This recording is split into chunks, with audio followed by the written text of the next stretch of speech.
We've done our fair share of wild automotive experiments, monster truck wheels, square wheels, even rollerblade wheels, but this one might just take the crown for the most unpredictable and outrageous, putting actual bicycle wheels on a Toyota Supra. That's right, not just any car, a performance icon known for its power and speed. What happens when you throw physics out the window and slap some skinny bike wheels onto a car that wasn't meant to ride anything less than a 275mm tire? The results were both surprising and hilariously unexpected. The idea started out as a conversation in the garage. We'd already tested so many ridiculous wheel types on our project cars that we needed something that would really push the limits, and possibly break them. Someone joked, what if we put bicycle wheels on the Supra? At first, it was just that, a joke. But as always, the more we thought about it, the more it sounded like something we had to try. But here's the kicker, we didn't know if it would even work. That's what made this experiment so different from the others. With most of our past mods, we at least had some idea of the outcome.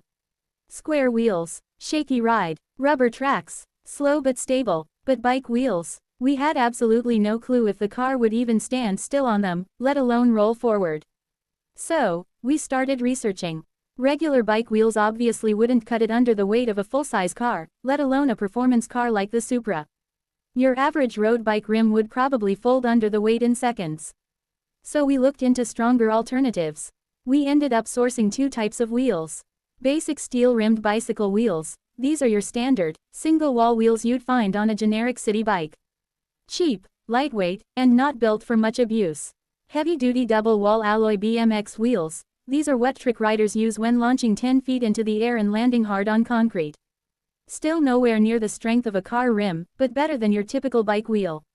The plan was simple. Lift the Supra, take off the original wheels, and install our custom adapters to fit the bike rims onto the car's hubs.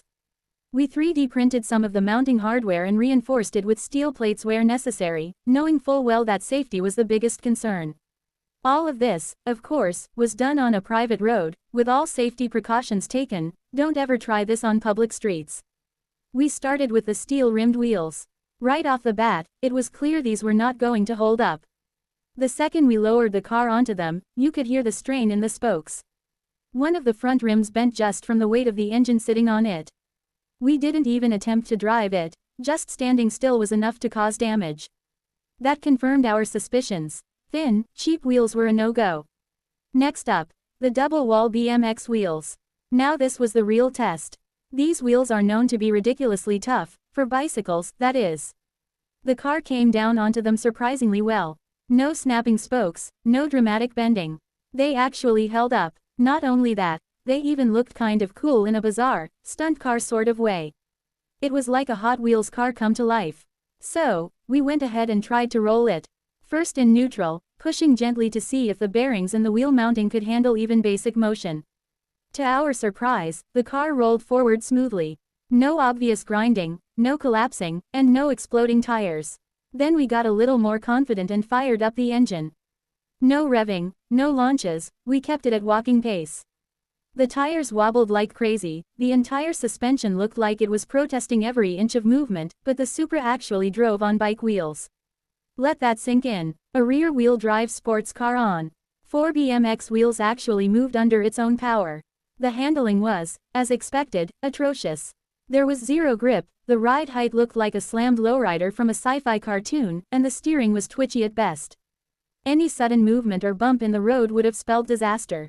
But as long as we kept it slow and smooth, the car was surprisingly cooperative. Of course, we had to test the limits. We tried a few slow turns, gentle braking, and even backed it up a few times. No drifting, no donuts, just careful maneuvers. The wheels held up for a good 5 minutes of gentle driving before the front left one began to show serious stress signs. The rim warped just enough that it wouldn't spin freely anymore. That was our cue to call it. What we learned from this is that double-wall BMX wheels can technically support the weight of a Supra, but only just barely. They're definitely not made for it, and prolonged use would almost certainly destroy them. But as a short-term experiment, total success. It was one of the most unexpectedly fun and absurd builds we've done. Now, why do we even do these crazy mods? Simple. Curiosity and creativity. There's something incredibly satisfying about taking a concept that seems impossible and testing it just to see what happens. It's like being a kid again, playing with toys, asking, what if? And actually finding out. Sure, most of our experiments result in chaos, broken parts, or spectacular failure, but every now and then, one surprises us, and that's what keeps us coming back. And let's be honest, seeing a Supra sit on 4 bike tires like some kind of futuristic, dystopian drag racer is just hilarious. It grabs attention, sparks conversation, and inspires others to think outside the box, even if that box is full of rubber, aluminum, and a bit of madness. A few FAQs we've gotten since the video went live. Q. Did you damage the Supra? Nope. The bike wheels took all the damage, and even then, it wasn't catastrophic. The car is back on its original rims now and runs just fine. Q. Could you drive it faster? No way. The stress on the rims gets worse the faster you go. We wouldn't dare push past walking speed. Q. Will you try it with electric bike wheels or fat bike tires? We're thinking about it. Electric hub motors or fat tire bikes could make for another fun experiment. Stay tuned. Q. Why not use motorcycle rims? We've got that plan too. They're stronger and might actually be functional at low speeds. Keep an eye on our channel for that one. Q. How did you mount them? Custom adapters, reinforced with steel plates, and carefully balanced to avoid putting too much torque on the spokes. It wasn't easy, but it was safe enough for low-speed testing. We hope this video not only entertained but gave you a new perspective on just how versatile, even ridiculous, modding cars can be. Whether you're a gearhead, a bike lover, or just someone who enjoys watching strange experiments come to life, this one had a bit of everything: suspense, engineering, comedy, and one very patient Supra. Remember, all of this was done for fun, filmed on a private road, and executed with plenty of safety checks in place. Don't try this on public roads or with your own car unless you know exactly what you're doing. Thanks for watching and supporting the channel. If you enjoyed this experiment, drop a like, leave a comment telling us what wheels you'd want to see next, and don't forget to subscribe for more wild projects from the garage.